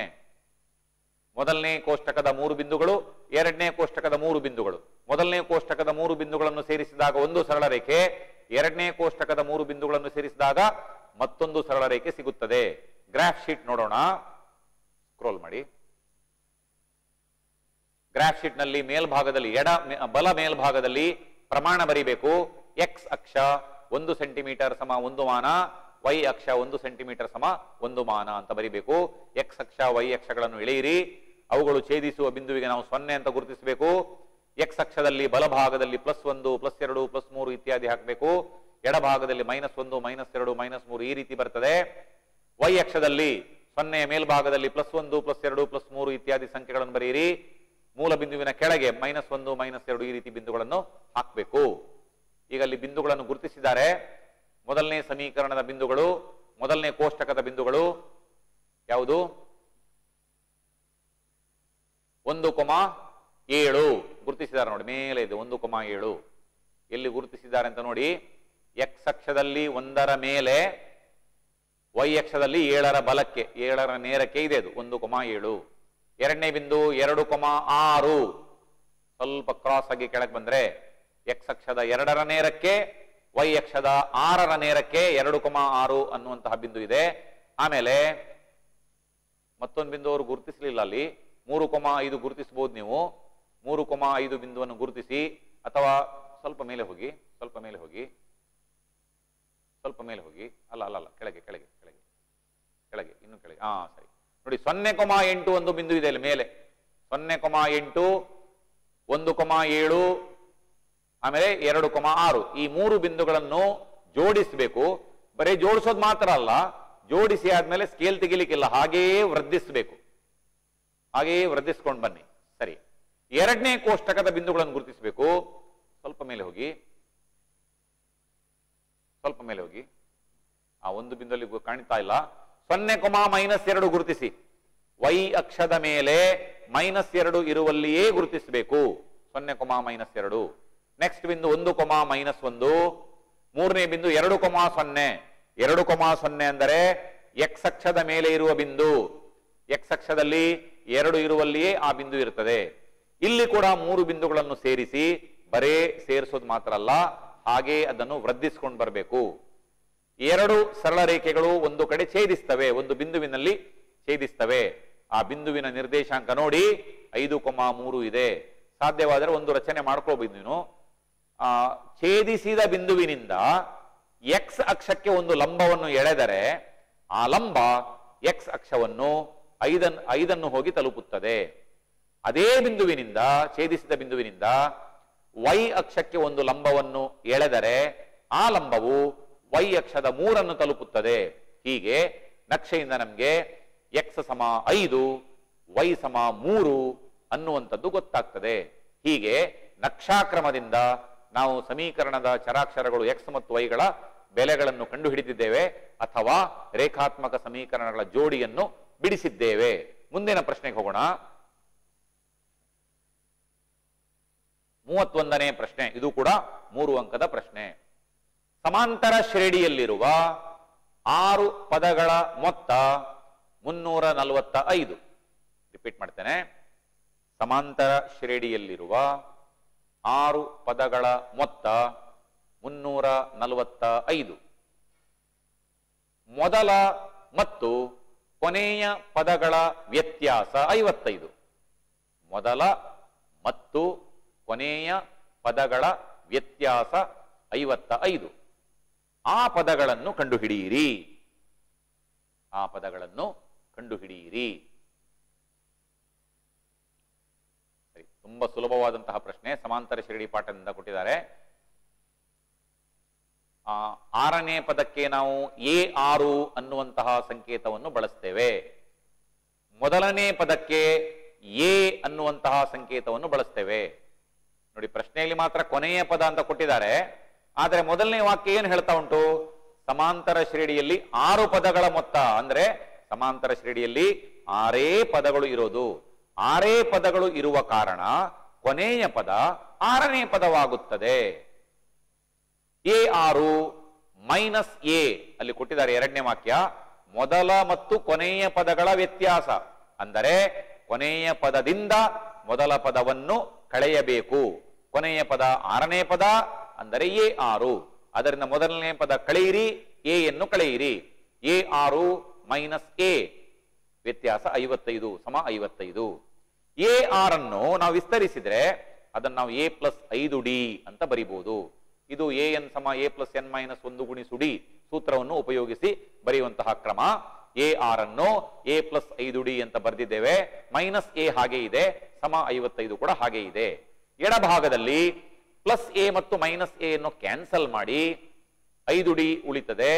5d ಸಮ 55, ಡಿ ಸಮ 55 ಭಾಗಿಸು 5 ಆಗುತ್ತದೆ. 5d ಅಂದರೆ 5 ಗುಣಿಸು ಡಿ. 5 ಡಿಗೆ ಗುಣಿಸಿದ್ದಾರೆ, ಗುಣಿಸಿದ 5 ಬಲಬದಿಗೆ ವರ್ಗಾಯಿಸಿದ್ರೆ ಭಾಗಿಸು 5 ಆಗುತ್ತದೆ. ಡಿ ಸಮ 55 ಭಾಗಿಸು 5, ಡಿ ಸಮ 11. ಸ್ಕ್ರೋಲ್ ಮಾಡಿ. ಸರಿ, ಈಗ 6 ಪದಗಳ ಮೊತ್ತವನ್ನು ಹೀಗೆ ತಗೊಳ್ಬಹುದು. ನಾವು ಎಸ್ ಎನ್ ಸೂತ್ರ ಉಪಯೋಗಿಸಿದ್ರು ಆಗ್ತದೆ, ಆದರೆ ಇದು ಅದಕ್ಕಿಂತಲೂ ಸುಲಭ. A1 plus A2 plus A3 plus A4 plus A5 plus A6 ಸಮ 345. ಇದು 6 ಪದಗಳ ಮೊತ್ತ ಆಯಿತು. A1 ಅಂದ್ರೆ ಎ, A2 ಅಂದ್ರೆ ಎ ಪ್ಲಸ್ ಡಿ, A3 ಅಂದ್ರೆ ಎ ಪ್ಲಸ್ 2d, A4 ಅಂದ್ರೆ ಎ ಪ್ಲಸ್ 3d, A5 ಅಂದ್ರೆ ಎ ಪ್ಲಸ್ 4d, A6 ಅಂದರೆ ಎ ಪ್ಲಸ್ 5d. ಅವುಗಳ ಮೊತ್ತ ಸಮ 345. ನೀವು ಕೌಂಟ್ ಮಾಡಿ. ಅಲ್ಲಿ ಎ ಅನ್ನು 6 ಸಲ ಕೂಡಿಸಿದ್ದಾರೆ. A plus A plus A, A plus A plus A 6a ಆಯಿತು. ಡಿ ಮತ್ತು 2d 3d ಆಯಿತು. 3d plus 3d 6d, 6d plus 4d 10d, 10d plus 5d 15d. ಈಗ ಸಮೀಕರಣ ಚಿಕ್ಕದಾಯಿತು. 6a ಪ್ಲಸ್ 15d ಸಮ 345. ಡಿ ಯ ಬೆಲೆಯನ್ನು ನಾವು ಈಗಾಗಲೇ ಕಂಡು ಹಿಡಿದಿದ್ದೇವೆ. ಆ ಡಿ ಯ ಬೆಲೆ 11 ಈ ಸಮೀಕರಣದಲ್ಲಿ ಆದೇಶಿಸಬೇಕು. 6a ಪ್ಲಸ್ 15 ಗುಣಿಸು 11 ಸಮ 345. 6a ಪ್ಲಸ್ 15 ಗುಣಿಸು 11 165 ಆಗ್ತದೆ, ಸಮ 345. ಸ್ಕ್ರೋಲ್ ಮಾಡಿ ವಿಶಾಂತ್, ಸ್ಕ್ರೋಲ್ ಮಾಡಿ. 6a ಪ್ಲಸ್ 165 ಸಮ 345. 6a ಸಮ 345 ಮೈನಸ್ 165 ಆಗ್ತದೆ. ಪ್ಲಸ್ 165 ಬಲಬದಿಗೆ ವರ್ಗಾಯಿಸಿ. 345ರಿಂದ 165 ಕಳೆದರೆ 180 ಆಗುತ್ತದೆ. 6a ಸಮ 180. ಆದ್ದರಿಂದ a ಸಮ 180 ಭಾಗಿಸು 6. 180ಕ್ಕೆ 6ರಿಂದ ಭಾಗಿಸಿ 30. a ಸಮ 30. ಅಲ್ಲಿಗೆ ಸಮಾಂತರ ಶ್ರೇಣಿಯ ಮೊದಲ ಪದ ಯಾವುದು ಅಂತ ನಮಗೆ ಸಿಕ್ಕಿದೆ, ಅದು 30 ಆಗಿದೆ. ಮೊದಲ ಪದ ಮತ್ತು ಸಾಮಾನ್ಯ ವ್ಯತ್ಯಾಸ ಇದೆರಡು ಗೊತ್ತಿದ್ದರೆ ಸಾಕು, ನಾವು ಸಮಾಂತರ ಶ್ರೇಣಿಯನ್ನು ಸುಲಭದಲ್ಲಿ ಬರೀಲಿಕ್ಕೆ ಸಾಧ್ಯ ಉಂಟು. ಮೊದಲನೇ ಪದ ಎ 30 ಬರೆಯಿರಿ. ಮೊದಲನೇ ಪದ 30 ಬರೆದಿದ್ದೇವೆ. 11 ಕೂಡಿಸ್ತಾ ಹೋಗುದು. ಡಿ ಅಂದ್ರೆ ಸಾಮಾನ್ಯ ವ್ಯತ್ಯಾಸ. 11 ಅಂತ ನಮ್ಗೆ ಗೊತ್ತು. 30ಕ್ಕೆ 11 ಕೂಡಿಸಿದರೆ 41, ಅದು ಎರಡನೇ ಪದ ಆಯಿತು. 41ಕ್ಕೆ 11 ಕೂಡಿಸಿ 52 ಮೂರನೇ ಪದ. 52ಕ್ಕೆ 11 ಕೂಡಿಸಿ 63 ನಾಲ್ಕನೇ ಪದ. 63ಕ್ಕೆ 11 ಕೂಡಿಸಿ 74 ಐದನೇ ಪದ. 74ಕ್ಕೆ 11 ಕೂಡಿಸಿ 85, ಇದು ಕೊನೆಯ ಪದ ಅಥವಾ 6ನೇ ಪದ. ಬೇಕಾದ್ರೆ ಚೆಕ್ ಮಾಡಿ ನೋಡಿ. ಕೊನೆಯ ಪದ 85, ಮೊದಲನೇ ಪದ 30. 85ರಿಂದ 30 ಕಳೆಯಿರಿ 55. ಮೊದಲ ಮತ್ತು ಕೊನೆಯ ಪದಗಳ ವ್ಯತ್ಯಾಸ 55 ಇದೆ. ಸಾಧ್ಯ ಆದ್ರೆ ವೇಗವಾಗಿ ಮಾಡ್ಲಿಕ್ಕೆ ಆಗ್ತದಂತ ಹೇಳಿ ಆದ್ರೆ ಆ ಎಲ್ಲಾ 6 ಪದಗಳನ್ನು ಕೂಡಿಸಿ ನೋಡಿ, ಖಂಡಿತವಾಗಿಯೂ ಅವುಗಳ ಮೊತ್ತ 345 ಬಂದೇ ಬರ್ತದೆ. ಸರಿ ವಿದ್ಯಾರ್ಥಿಗಳೇ, ಮುಂದಿನ ಪ್ರಶ್ನೆಗೆ ಹೋಗೋಣ. ನೀವು ಬರೆದಿದ್ದೀರಿ ಅಂತ ಭಾವಿಸ್ತೇನೆ. ಬರೆದಾಗಲಿಲ್ಲ ಆದ್ರೆ ಪಾಸ್ ಮಾಡಬಹುದು, ಹಿಂದೆ ಬರ್ಬೋದು, ಪುನಃ ಬರ್ಕೊಳ್ಬಹುದು. 32ನೇ ಪ್ರಶ್ನೆ. ಸರಿ, ಇದು ಓಜೈವ್ ಅಥವಾ ಓಜೀವ್ ರಚನೆಯ ಪ್ರಶ್ನೆ. ಈ ಪ್ರಶ್ನೆ ಕೂಡ ಪಬ್ಲಿಕ್ ಪರೀಕ್ಷೆಯಲ್ಲಿ ಖಂಡಿತವಾಗಿಯೂ ಬರುವಂತಹ ಪ್ರಶ್ನೆ. ಅದು ಕಡಿಮೆ ವಿಧಾನದ್ದು ಕೊಡಬಹುದು ಅಥವಾ ಅಧಿಕ ವಿಧಾನದ್ದು ಬೇಕಾದರೂ ಅವರು ಕೊಡುವ ಸಾಧ್ಯತೆ ಇದೆ. ಒಂದು ಕಾರ್ಖಾನೆಯ 50 ಕೆಲಸಗಾರರ ದೈನಂದಿನ ಆದಾಯವನ್ನು ಈ ಕೆಳಗಿನ ವಿತರಣೆಯು ನೀಡುತ್ತದೆ. ದೈನಂದಿನ ಆದಾಯವನ್ನು ರೂಪಾಯಿಗಳಲ್ಲಿ ಕೊಟ್ಟಿದ್ದಾರೆ. ಕೋಷ್ಟಕ ಮಾಡಿ ವಿದ್ಯಾರ್ಥಿಗಳೇ. ವರ್ಗಾಂತರ 100ರಿಂದ 150. ಈ ಆದಾಯವನ್ನು ಪಡೆಯುವಂತಹ 15 ಕೆಲಸಗಾರರಿದ್ದಾರೆ. ಎರಡನೇ ಕಾಲಂನಲ್ಲಿ ಕೆಲಸಗಾರರ ಸಂಖ್ಯೆ ಕೊಟ್ಟಿದ್ದಾರೆ. 100ರಿಂದ 150 ಆದಾಯ ಗಳಿಸುವಂತಹ ಕೆಲಸಗಾರರು 15 ಮಂದಿ ಇದ್ದಾರೆ. 150ರಿಂದ 200 ರೂಪಾಯಿ ಆದಾಯ ಗಳಿಸುವಂತಹ ಕೆಲಸಗಾರರ ಸಂಖ್ಯೆ 12 ಆಗಿದೆ. ಹಾಗೆ 200ರಿಂದ 250 ರೂಪಾಯಿ ಆದಾಯ 10 ಮಂದಿ ಕೆಲಸಗಾರರಿಗಿದೆ. 250ರಿಂದ 300 ರೂಪಾಯಿ ಆದಾಯ 8 ಮಂದಿಗಿದೆ. ಮತ್ತು 300ರಿಂದ 350 ರೂಪಾಯಿ ಆದಾಯ 5 ಮಂದಿ ಕೆಲಸಗಾರರಿಗೆ ಇದೆ. ಹೀಗೆ ಕೋಷ್ಟಕವನ್ನು ಬರ್ಕೊಳ್ಳಿ. ಪ್ರಶ್ನೆಯಲ್ಲಿ ಮಾತ್ರ ಈ ಕೋಷ್ಟಕ ಬರ್ಕೊಳ್ಬೇಕು. ನೀವು ಪರೀಕ್ಷೆಯಲ್ಲಿ ಉತ್ತರ ಬರೆಯುವಾಗ ಈ ಕೋಷ್ಟಕ ಮಾಡುವ ಅವಶ್ಯಕತೆ ಇಲ್ಲ, ಬೇರೆನೇ ಕೋಷ್ಟಕ ಮಾಡಬೇಕು, ಮುಂದೆ ಗೊತ್ತಾಗ್ತದೆ. ಪ್ರಶ್ನೆ ಏನು? ಮೇಲಿನ ವಿತರಣೆಯನ್ನು ಕಡಿಮೆ ಇರುವ ವಿಧಾನದ ಸಂಚಿತ ಆವೃತ್ತಿಗೆ ಬದಲಾಯಿಸಿ ಅದರ ಓಜಿವನ್ನು ರಚಿಸಿ ಅಂತ ಕೊಟ್ಟಿದ್ದಾರೆ. ನೋಡಿ, ಮೊದಲನೇ ವಾಕ್ಯ ವೆರಿ ವೆರಿ ಇಂಪಾರ್ಟೆಂಟ್. ಕಡಿಮೆ ಇರುವ ವಿಧಾನದ ಸಂಚಿತ ಆವೃತ್ತಿಗೆ ಬದಲಾಯಿಸಬೇಕು ಅಂತ ಹೇಳ್ತಾ ಇದ್ದಾರೆ. ಅದಕ್ಕೆ ಮಾರ್ಕ್ ಇದೆ. ನೀವು ಆ ಕೋಷ್ಟಕ ತಯಾರಿಸಿದ್ರೆ ಅದಕ್ಕೆ ಮಾರ್ಕ್ ಇದೆ. ಮತ್ತು ಅದರ ಓಜಿಯನ್ನು ರಚಿಸಿ. ಇದು ಪ್ರಶ್ನೆ ಆಯ್ತು. ಉತ್ತರ ನೋಡೋಣ. ಕೆಳಗೋಗಿ ಪರಿಹಾರ ನೋಡಿ. ಈ ರೀತಿಯ ಕೋಷ್ಟಕ ಆಗ್ಬೇಕು ನಮಗೆ. ಅಲ್ಲಿ 2 ಕೋಷ್ಟಕ ಮಾಡಿದ್ದಾರೆ. ಮೊದಲ 2 ಕಾಲಂ ಅವಶ್ಯಕತೆ ಇಲ್ಲ. 150ಕ್ಕಿಂತ ಕಡಿಮೆ ವಿಧಾನದಂತ ಹೇಳಿದಾರಲ್ವಾ. ಕಡಿಮೆ ವಿಧಾನದಂತೂ ಬರೆಯುವಾಗ ನೀವು ವರ್ಗಾಂತರದ ಮೇಲ್ಮಿತಿ ತಗೊಳ್ಬೇಕು. ಅಧಿಕ ವಿಧಾನ ಆದ್ರೆ ಅಲ್ಲಿ 100ಕ್ಕಿಂತ ಹೆಚ್ಚು, 150ಕ್ಕಿಂತ ಹೆಚ್ಚು, 200ಕ್ಕಿಂತ ಹೆಚ್ಚು ಆ ತರ ತಗೊಳ್ತೇವೆ. ಕಡಿಮೆ ವಿಧಾನದ್ದು ಅಂತ ಹೇಳಿದ್ರೆ ವರ್ಗಾಂತರದ ಬಲಬದಿಯಲ್ಲಿರುವಂತದ್ದು ಮೇಲ್ಮಿತಿ ಅಂತ ತಗೊಳ್ಬೇಕು. 150ಕ್ಕಿಂತ ಕಡಿಮೆ, 200ಕ್ಕಿಂತ ಕಡಿಮೆ, 250ಕ್ಕಿಂತ ಕಡಿಮೆ, 300ಕ್ಕಿಂತ ಕಡಿಮೆ, 350ಕ್ಕಿಂತ ಕಡಿಮೆ, ಹೀಗೆ ಮೇಲ್ಮಿತಿಗಳನ್ನು ಬರಿಬೇಕು. ಸಂಚಿತಾವೃತ್ತಿ ಕಡಿಮೆ ವಿಧಾನದಲ್ಲಿ ಮೊದಲಿನಿಂದಲೇ ಪ್ರಾರಂಭಿಸಬೇಕು. ಅಧಿಕ ವಿಧಾನ ಆದ್ರೆ ಕೆಳಗಿನಿಂದ ಮೇಲಕ್ಕೆ ಬರಬೇಕಾಗ್ತದೆ ಆವೃತ್ತಿ. ಮೊದಲನೇ ಆವೃತ್ತಿ 15 ಹಾಗೆ ಬರೆಯಿರಿ. ಆಮೇಲೆ 15ಕ್ಕೆ 12 ಕೂಡಿಸಿ 27 ಆಯ್ತು. 27ಕ್ಕೆ 10 ಕೂಡಿಸಿ 37 ಆಯ್ತು. 37ಕ್ಕೆ 8 ಕೂಡಿಸಿ 45 ಆಯ್ತು. 45ಕ್ಕೆ 5 ಕೂಡಿಸಿದ್ರೆ 50 ಆಯ್ತು. ಕಟ್ಟ ಕಡೆಯ ಸಂಚಿತಾವೃತ್ತಿ ಅದು 50. ಈಗ ಅದಕ್ಕೆ ಸರಿಯಾಗಿ ನಾವು ನಿರ್ದೇಶಾಂಕ ಬರಿಬೇಕು. 150, 15, 200, 27, 250, 37, 300, 45, 350, 50 ಇವುಗಳು ಬಿಂದುಗಳು. ನಾವು ನಕ್ಷೆಯ ಮೇಲೆ ಗುರುತಿಸಬೇಕಾಗಿರುವಂತಹ ಬಿಂದುಗಳಾಗಿವೆ. ಓಜಿಯು ನಕ್ಷೆ ಮುಂದೆ ನೋಡೋಣ. ಸ್ಕ್ರೋಲ್ ಮಾಡಿ. ಓಜಿಯು ನಕ್ಷೆ ಇಲ್ಲಿ ಕೊಟ್ಟಿದ್ದಾರೆ ನೋಡಿ. ಎಲ್ಲ ಬಿಂದುಗಳನ್ನು ಸೇರಿಸಿದ್ದಾರೆ. 150, 15 ಅದಕ್ಕಿಂತ ಮುಂಚೆ ಎಕ್ಸ್ ಅಕ್ಷ ವೈ ಅಕ್ಷ ಹಾಕಬೇಕು. ಎಕ್ಸ್ ಅಕ್ಷದ ಮೇಲೆ 0, 100, 200, 300, 400, 500 ಕೂಡ ಹಾಕ್ಬೋದು. ವೈ ಅಕ್ಷದಲ್ಲಿ ಸಂಚಿತ ಆವೃತ್ತಿ, ಅದು ಆವೃತ್ತಿ ಅಲ್ಲ ಸಂಚಿತ ಆವೃತ್ತಿ. 0, 10, 20, 30, 40, 50, 60 ಹೀಗೆ ಹಾಕೊಳ್ಳಿ. ಅಲ್ಲಿ ಮೇಲ್ಮಿತಿಗಳು ಅಂತ ಬರೀಬೇಕು. ಅಥವಾ ವರ್ಗ ಅಂತ ಅಥವಾ ವೇತನ ಅಂತ ಬರೆದ್ರು ಆಗ್ತದೆ. ಕೆಲಸಗಾರರ ವೇತನ ಅಂತ ಕೂಡ ಬರಿಬಹುದು. ಅಲ್ಲಿ ಮಾತ್ರ ಸಂಚಿತ ಆವೃತ್ತಿ ಅಂತ ಬರೀಬೇಕಾಗ್ತದೆ. ಈಗ ಬಿಂದುಗಳನ್ನು ಗುರುತಿಸಿ. 150, 15, 200, 27, 250, 37, 300, 45, 350, 50 ವಿದ್ಯಾರ್ಥಿಗಳೇ ಗುರುತಿಸಿ. 1 ನಿಮಿಷ ಟೈಮ್ ಕೊಡ್ತೇನೆ ಗುರುತಿಸಲಿಕ್ಕೆ. ಬೇಗ ಮಾಡಿ.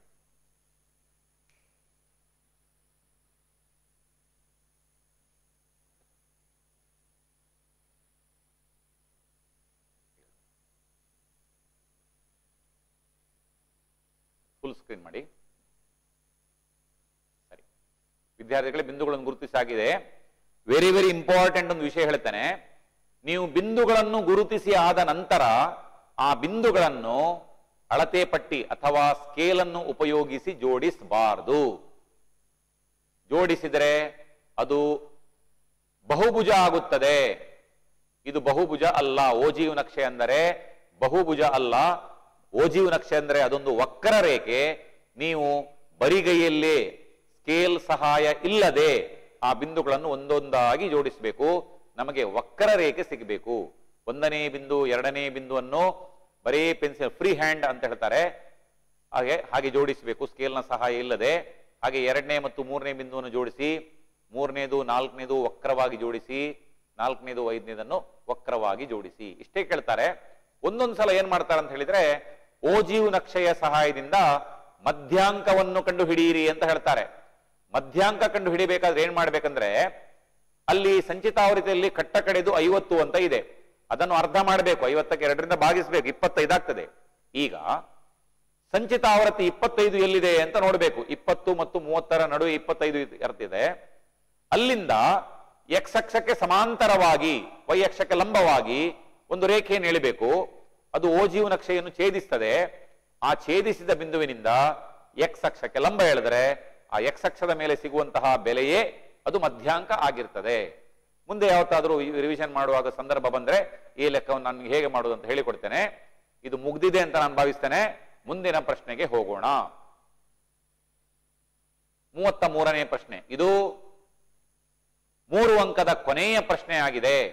ವರ್ಗ ಸಮೀಕರಣ ಪಾಠದ ಅನ್ವಯ ಪ್ರಶ್ನೆ ಆಗಿದೆ. ಒಂದು ವಸ್ತುವನ್ನು ರೂಪಾಯಿ 24ಕ್ಕೆ ಮಾರಿ ಒಬ್ಬ ವರ್ತಕನು ಅದರ ಕೊಂಡ ಬೆಲೆಯಷ್ಟೇ ಶೇಕಡಾ ಲಾಭವನ್ನು ಪಡೆದರೆ ವಸ್ತುವಿನ ಕೊಂಡ ಬೆಲೆ ಎಷ್ಟು? ಈ ಹಿಂದೆ ಪಬ್ಲಿಕ್ ಪರೀಕ್ಷೆಯಲ್ಲಿ ಕೇಳಿರುವಂತಹ ಪ್ರಶ್ನೆಯಾಗಿದೆ ಇದು. ಒಂದು ವಸ್ತುವನ್ನು ರೂಪಾಯಿ 24ಕ್ಕೆ ಮಾರಿ ಒಬ್ಬ ವರ್ತಕನು ಅದರ ಕೊಂಡ ಬೆಲೆಯಷ್ಟೇ ಶೇಕಡಾ ಲಾಭವನ್ನು ಪಡೆದರೆ ವಸ್ತುವಿನ ಕೊಂಡ ಬೆಲೆ ಎಷ್ಟು ಅಂತ ಪ್ರಶ್ನೆ. ಉತ್ತಮವಾದಂತಹ ಪ್ರಶ್ನೆ, ವಿದ್ಯಾರ್ಥಿಗಳ ಮೆದುಳಿಗೆ ಮೇವು ಕೊಡುವಂತಹ ಒಂದು ಪ್ರಶ್ನೆ. ನಾವು ಪ್ರಶ್ನೆ ನೋಡಬೇಕು, ವಸ್ತುವಿನ ಕೊಂಡ ಬೆಲೆ ಎಷ್ಟು ಅಂತ ಕಂಡು ಹಿಡಿಬೇಕು. ಅದನ್ನೇ ಎಕ್ಸ್ ಅಂತ ಆರಿಸಬೇಕು ನಾವು. ವಸ್ತುವಿನ ಕೊಂಡ ಬೆಲೆ, ಕೊಂಡ ಬೆಲೆಗೆ ಮತ್ತೊಂದು ಹೆಸರು ಅಸಲು ಬೆಲೆ. ಅಸಲು ಬೆಲೆ ಕೊಂಡ ಬೆಲೆ ಎರಡು ಒಂದೇ. ವಸ್ತುವಿನ ಕೊಂಡ ಬೆಲೆ ರೂಪಾಯಿ ಎಕ್ಸ್ ಆಗಿರಲಿ ಅಂತ ತಗೊಳ್ಬೇಕು. ಮಾರಿದ ಬೆಲೆಯನ್ನು ಪ್ರಶ್ನೆಯಲ್ಲಿ ಕೊಟ್ಟಿದ್ದಾರೆ, 24 ರೂಪಾಯಿ ಅಂತ ಕೊಟ್ಟಿದ್ದಾರೆ. ನಮ್ಗೆ ಲಾಭ ಹೇಗೆ ಬರುವುದು ಅಂತ ಚೆನ್ನಾಗಿ ಗೊತ್ತು. ಲಾಭವನ್ನು ಕಂಡು ಹಿಡಿದು ಹೇಗೆ? ಮಾರಿದ ಬೆಲೆಯಿಂದ ಅಸಲು ಬೆಲೆಯನ್ನು ಅಥವಾ ಕೊಂಡ ಬೆಲೆಯನ್ನು ಕಳಿಬೇಕು. ಇಲ್ಲಿ ಮಾರಿದ ಬೆಲೆ 24 ರೂಪಾಯಿ, ಕೊಂಡ ಬೆಲೆ ಎಕ್ಸ್ ರೂಪಾಯಿ. 24 ಮೈನಸ್ ಎಕ್ಸ್ ಅನ್ನುವಂಥದ್ದು ಅದು ನಿಜವಾಗಿ ಆ ವಸ್ತುವನ್ನು ಮಾರಿ ಸಿಕ್ಕಿದಂತಹ ಲಾಭವಾಗಿದೆ. ಮುಂದೆ ಹೋಗಿ, ಕೆಳಗೋಗಿ. ಅಲ್ಲಿ ಪ್ರಶ್ನೆಯಲ್ಲಿ ಒಂದು ವಿಚಾರ ಕೊಟ್ಟಿದ್ದಾರೆ, ವಸ್ತುವಿನ ಕೊಂಡ ಬೆಲೆಯಷ್ಟೇ ಶೇಕಡಾ ಲಾಭ ಆಗಿದೆ ಅಂತ ಹೇಳ್ತಾ ಇದ್ದಾರೆ. ವಸ್ತುವಿನ ಕೊಂಡ ಬೆಲೆ ನಾವು ಎಕ್ಸ್ ಅಂತ ತಗೊಂಡಿದ್ದೇವೆ, ಆದ್ದರಿಂದ ಶೇಕಡಾ ಲಾಭ ಅದು ಕೂಡ ಎಕ್ಸ್. ಆದರೆ ಅಲ್ಲಿ ಎಕ್ಸ್ ರೂಪಾಯಿ, ಕೊಂಡ ಬೆಲೆ ಎಕ್ಸ್ ರೂಪಾಯಿ, ಶೇಕಡಾ ಲಾಭ ಎಕ್ಸ್ ಶೇಕಡಾ ಅಂತ ತಗೊಳ್ಬೇಕು. ಈಗ ಶೇಕಡಾ ಲಾಭ ಕಂಡು ಹಿಡಿಯುವ ಸೂತ್ರ ಬರೀರಿ. ಶೇಕಡಾ ಲಾಭ ಸಮ ನಿಜವಾದ ಲಾಭ ಭಾಗಿಸು ಕೊಂಡ ಬೆಲೆ ಅಥವಾ ಅಸಲು ಬೆಲೆ ಗುಣಿಸು 100. ಈ ಸೂತ್ರವನ್ನು ನೀವು 8ನೇ ತರಗತಿಯ ವಾಣಿಜ್ಯ ಗಣಿತ ಪಾಠದಲ್ಲಿ ಕಲ್ತಿದ್ದೀರಿ.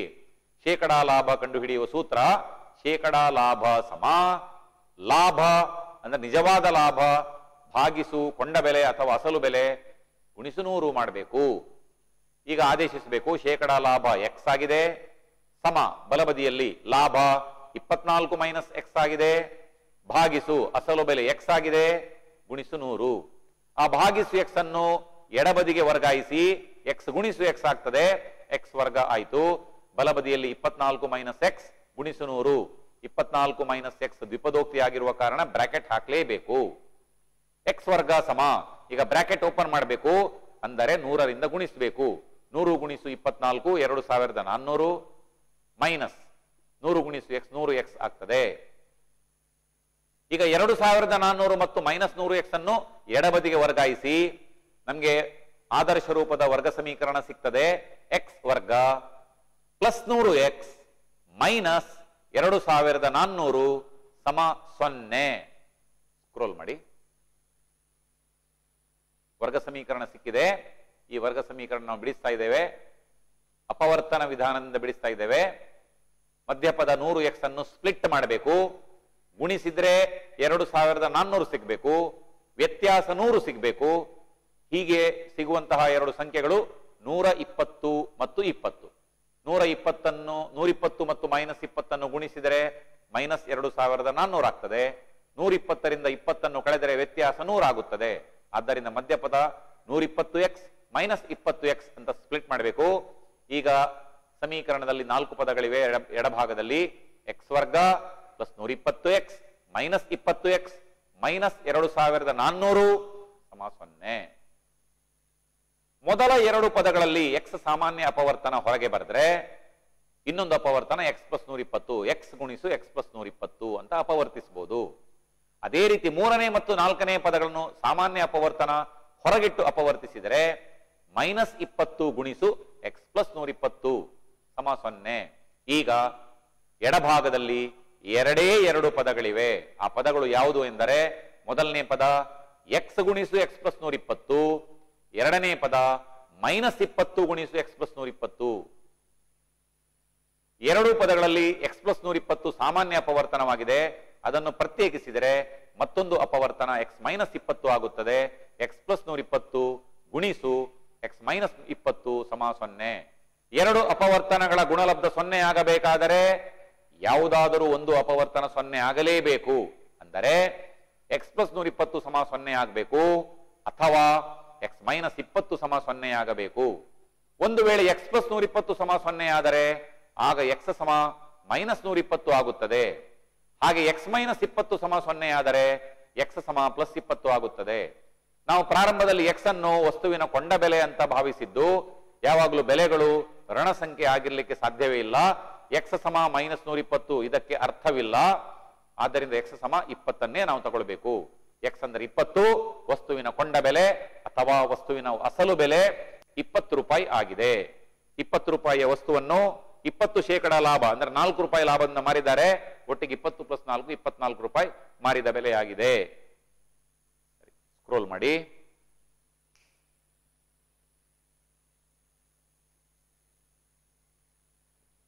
ಒಂದು ಪ್ರಶ್ನೆ ಮಾಡುವ.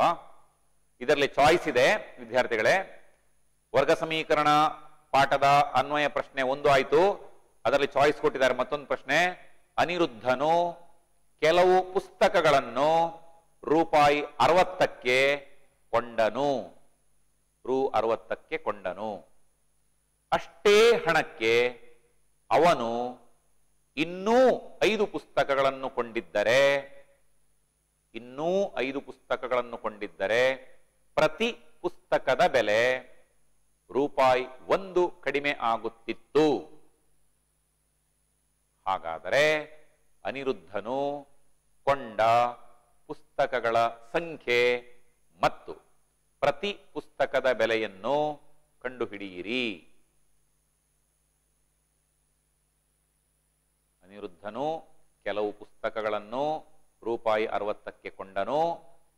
ಅಷ್ಟೇ ಹಣಕ್ಕೆ ಅವನು ಇನ್ನೂ 5 ಪುಸ್ತಕಗಳನ್ನು ಹೆಚ್ಚಿಗೆ ಕೊಂಡಿದ್ದರೆ ಪ್ರತಿ ಪುಸ್ತಕದ ಬೆಲೆ ರೂಪಾಯಿ 1 ಕಡಿಮೆಯಾಗುತ್ತಿತ್ತು.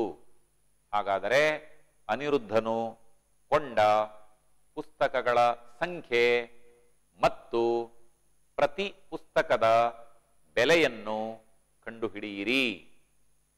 ಸರಿ, ಉತ್ತರ ನೋಡೋಣ. ಪುಸ್ತಕಗಳ ಸಂಖ್ಯೆ x ಆಗಿರಲಿ ಅಂತ ತಗೊಳ್ಬೇಕು. ಪುಸ್ತಕಗಳ ಸಂಖ್ಯೆ x ಆಗಿರಲಿ ಅಂತ ವಾಕ್ಯ ಬರೆಯಿರಿ. ನೋಡಿ, ಅಲ್ಲಿ ಬಾಕ್ಸ್ ಅನ್ನು ಬರೆದ್ರೆ ಉತ್ತಮ, ಅರ್ಥ ಆಗ್ತದೆ ಚೆನ್ನಾಗಿ. ಒಂದು ವೇಳೆ ಪುಸ್ತಕಗಳ ಸಂಖ್ಯೆ x ಆದರೆ ಆಗ ಪ್ರತಿಯೊಂದು ಪುಸ್ತಕದ ಬೆಲೆ 60/x ಆಗ್ತದೆ. ವಿದ್ಯಾರ್ಥಿಗಳೇ, ನಿಮ್ಗೆ ನಾನು ಹಿಂದಿನ ಪ್ರಶ್ನೆ ಪತ್ರಿಕೆ ಬಿಡಿಸುವಾಗ ಇದನ್ನು ಹೇಗೆ ಅಂತ ಕಲಿಸಿಕೊಟ್ಟಿದ್ದೇನೆ. ಉದಾಹರಣೆಗೆ ನೀವು ಅಂಗಡಿಯಲ್ಲಿ 5 ಪುಸ್ತಕಗಳನ್ನು ತಗೊಳ್ತಾ ಇದ್ದೀರಿ. ಬೇರೆ ಉದಾಹರಣೆ ಇದು, ಇದಕ್ಕೆ ಸಂಬಂಧಿಸಿದಲ್ಲ, ಇದರ ಬೆಲೆಗಳನ್ನು ಅಂತ ಎಣಿಸ್ಬೇಡಿ. 5 ಪುಸ್ತಕಕ್ಕೆ ನೀವು 200 ರೂಪಾಯಿ ಕೊಡ್ತೀರಿ. ಹಾಗಾದ್ರೆ ಒಂದು ಪುಸ್ತಕಕ್ಕೆ ಎಷ್ಟು ಬೆಲೆ ಆಯ್ತು ಅಂತ ಹೇಳಿದ್ರೆ, ಒಟ್ಟು 200 ರೂಪಾಯಿಗೆ ಪುಸ್ತಕಗಳ ಸಂಖ್ಯೆ 5ರಿಂದ ಭಾಗಿಸ್ತೀರಿ. ಆಗ ಪ್ರತಿ ಪುಸ್ತಕಕ್ಕೆ 40 ರೂಪಾಯಿ ಅಂತ ಗೊತ್ತಾಗ್ತದೆ. ಪ್ರತಿ ಪುಸ್ತಕದ ಬೆಲೆ ನಾವು ದರ ಅಂತ ಕರಿತೇವೆ. ಸರಿ, ಪುಸ್ತಕಗಳ ಸಂಖ್ಯೆ x ಆದ್ರೆ ಪ್ರತಿ ಪುಸ್ತಕದ ಬೆಲೆ ಒಟ್ಟು ಹಣ 60 ರೂಪಾಯಿಗೆ ಪುಸ್ತಕಗಳ ಸಂಖ್ಯೆ x ನಿಂದ ಭಾಗಿಸಬೇಕು. ಒಂದು ವೇಳೆ 5 ಪುಸ್ತಕ ಜಾಸ್ತಿ ತಗೊಂಡ್ರೆ ಏನಾಗ್ತದೆ? ಮೊದಲು ನಿಜವಾಗಿ ತಗೊಂಡದ್ದು x ಪುಸ್ತಕ, 5 ಪುಸ್ತಕ ಹೆಚ್ಚಿಗೆ ಅಂದರೆ x + 5 ಪುಸ್ತಕಗಳಾಗ್ತವೆ. ಈಗ ಪ್ರತಿ ಪುಸ್ತಕದ ಬೆಲೆ 60/x + 5 ಆಗುತ್ತದೆ. ಇದನ್ನೇ ನಾವು ಸಮೀಕರಣದ ರೂಪದಲ್ಲಿ ಬರಿಬೇಕು. ನೋಡಿ, ಕೆಳಗೆ ಕೊಟ್ಟಿದ್ದಾರೆ ಸಮೀಕರಣವನ್ನು. 60/x ಇದು ಹೆಚ್ಚು, 60/x + 5 ಈ ದರ ಕಡಿಮೆ.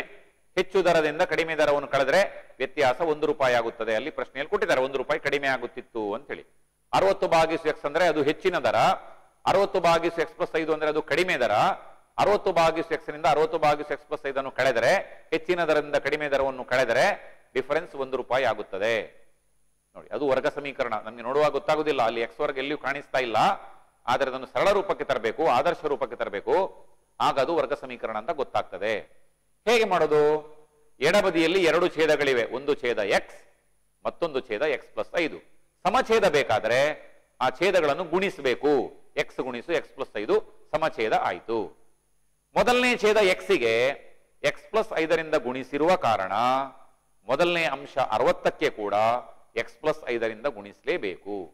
ಅದೇ ರೀತಿ ಎರಡನೇ ಛೇದ ಎಕ್ಸ್ ಪ್ಲಸ್ 5ಕ್ಕೆ ನಾವು ಎಕ್ಸ್ ನಿಂದ ಗುಣಿಸಿದ್ದೇವೆ, ಎರಡನೇ ಅಂಶ 60ಕ್ಕೆ ಕೂಡ ಎಕ್ಸ್ ನಿಂದ ಗುಣಿಸಲೇಬೇಕು.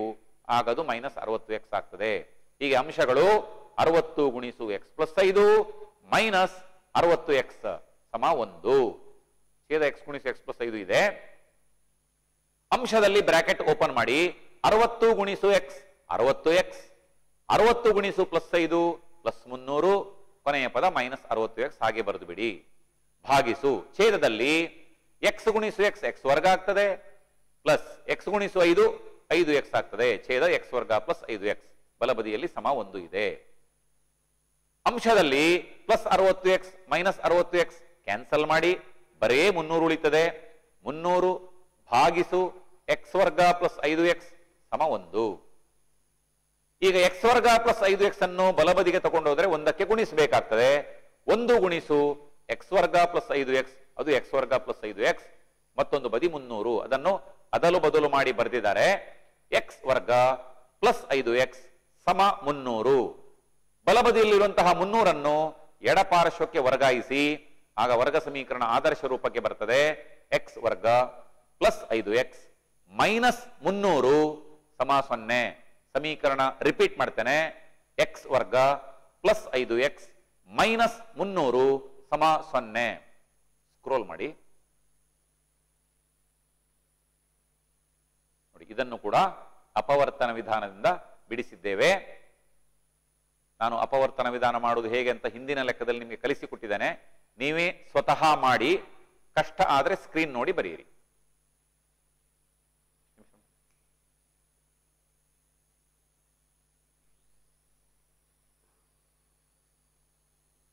ಸರಿ ವಿದ್ಯಾರ್ಥಿಗಳೇ, ನಿಮಗೆ ಆದರ್ಶ ರೂಪದವರೆಗೆ ನಾನು ಸಮೀಕರಣ ಹೇಳಿಕೊಟ್ಟಿದ್ದೇನೆ. ಅದನ್ನು ಇವತ್ತು ಪೂರ್ತಿ ಮಾಡಿ. ಅಲ್ಲಿಗೆ ಈ ಪ್ರಶ್ನೆ ಪತ್ರಿಕೆಯ ವಿದ್ಯಾರ್ಥಿಗಳೇ, ಈ ಮಾದರಿ ಪ್ರಶ್ನೆ ಪತ್ರಿಕೆಯ 3 ಅಂಕದ ಪ್ರಶ್ನೆಗಳನ್ನು ನಾವು ಮುಗಿಸಿದ್ದೇವೆ. 1 ಅಂಕದ ಮಲ್ಟಿಪಲ್ ಚಾಯ್ಸ್ ಪ್ರಶ್ನೆಗಳನ್ನು, 1 ಅಂಕದ ಕಿರು ಉತ್ತರ ಪ್ರಶ್ನೆಗಳನ್ನು, ಹಾಗೆ 2 ಅಂಕದ ಪ್ರಶ್ನೆಗಳನ್ನು, 3 ಅಂಕದ ಪ್ರಶ್ನೆಗಳನ್ನು ಮುಗಿಸಿದ್ದೇವೆ. ಇನ್ನು ಈ ಪ್ರಶ್ನೆ ಪತ್ರಿಕೆಯಲ್ಲಿ ಬಾಕಿ ಇರುವಂತದ್ದು 4 ಅಂಕದ 4 ಪ್ರಶ್ನೆಗಳು. ಅದರಲ್ಲಿ ಯಾವುದಾದ್ರೂ ಒಂದು ಪ್ರಶ್ನೆಗೆ ಚಾಯ್ಸ್ ಕೊಡ್ತಾರೆ, ಆದ್ದರಿಂದ 4 ಅಂಕದ ನಮಗೆ ಚಾಯ್ಸ್ ಸೇರಿ 5 ಪ್ರಶ್ನೆಗಳಾಗ್ತವೆ. ಮತ್ತು ಕೊನೆಯದಾಗಿ 5 ಅಂಕದ ಒಂದು ಪ್ರಶ್ನೆ. ಹೀಗೆ 5 + 1 6 ಪ್ರಶ್ನೆಗಳನ್ನು ನಾವು ನಾಳಿನ ತರಗತಿಯಲ್ಲಿ ಮಾಡೋಣ ಅಂತ ಹೇಳ್ತಾ ಇವತ್ತಿನ ತರಗತಿಗೆ ಮುಕ್ತಾಯ ಹೇಳ್ತಾ ಇದ್ದೇವೆ. ಇವತ್ತು ಮಾಡಿರುವಂತಹ ಎಲ್ಲ ಲೆಕ್ಕಗಳನ್ನು ಮತ್ತೊಮ್ಮೆ ಮನೆಯಲ್ಲಿ ಪ್ರಾಕ್ಟೀಸ್ ಮಾಡಿ. ನಿಮಗೆ ಶುಭವಾಗಲಿ. Thank you very much.